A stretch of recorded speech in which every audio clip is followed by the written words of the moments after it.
대수학은 건축물 구조 분석에 어떻게 활용되고 있을까? 우리는 세계적으로 유명한 건축물을 보며 감탄하게 됩니다. 이런 건축물들은 어떻게 오랜 시간 무너지지 않고 남아있을까요?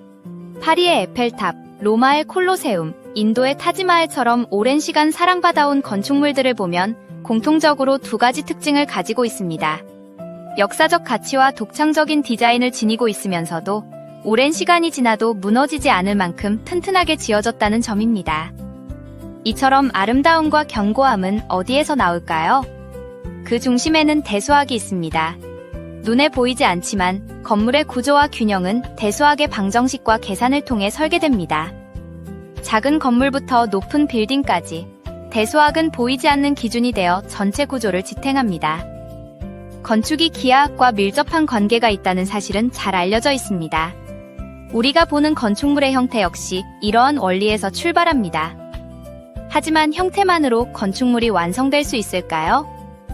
아무리 독특하고 아름다운 형태라도 안전하지 않다면 의미를 가지기 어렵습니다. 예를 들어 꽃처럼 펼쳐진 구조는 보기에는 아름답지만 바람에 흔들리기 쉽고 지지구조가 부족하면 무게도 버티기 어렵습니다. 그래서 건축 설계는 처음부터 대수학을 바탕으로 수학과 공학을 함께 활용해 계산하고 검증하는 과정을 거칩니다. 중세시대의 거대한 성당들은 어떻게 그렇게 높고 안정적으로 지어질 수 있었을까요? 12세기 이후 기독교의 영향으로 세워진 고딕 성당은 높은 탑과 뾰족한 아치 구조가 특징입니다. 건축가들은 이러한 구조를 설계하기 위해 피타고라스 정리를 활용했습니다. 이 정리는 직각 삼각형에서 밑변과 높이를 이용해 빗변의 길이를 구하는 방정식으로 건물의 균형을 맞추는 데 사용되었습니다. 당시 고딕 성당에서는 어떤 도형이 사용되었을까요? 정삼각형, 정육각형, 정십이각형 같은 도형이 창문과 회랑에 활용되었습니다. 이는 자와 컴퍼스로 그릴 수 있는 도형이 제한되어 있었기 때문입니다. 당시에는 3대 작도 불능 문제가 해결되지 않았고 이후 대수학이 발전하면서 이 문제가 실제로 불가능하다는 사실이 밝혀졌습니다. 건물이 무너지지 않고 서 있기 위해서는 무엇이 필요할까요? 기둥과 벽이 충분한 힘을 버텨야 합니다.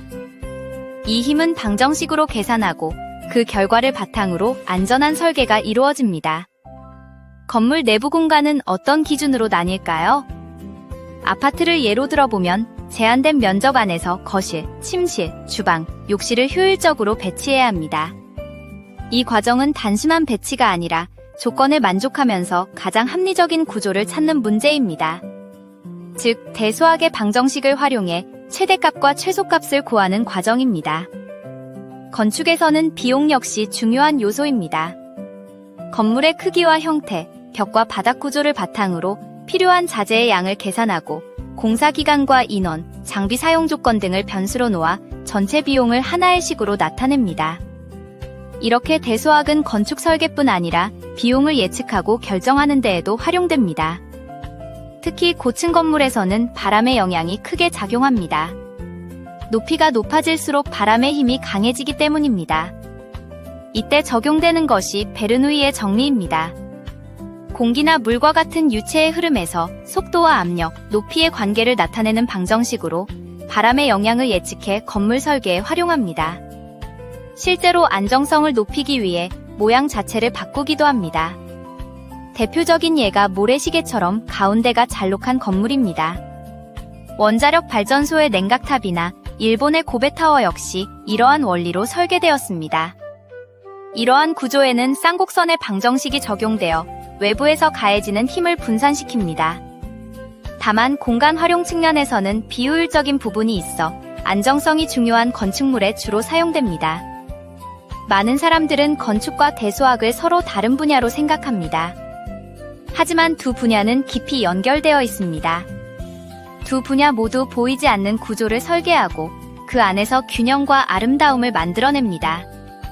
건축은 눈에 보이는 형태를 만들고 대수학은 그 형태가 유지되도록 구조를 설계합니다. 우리가 감탄하는 건축물은 결국 대수학과 창의성이 함께 만들어낸 결과입니다.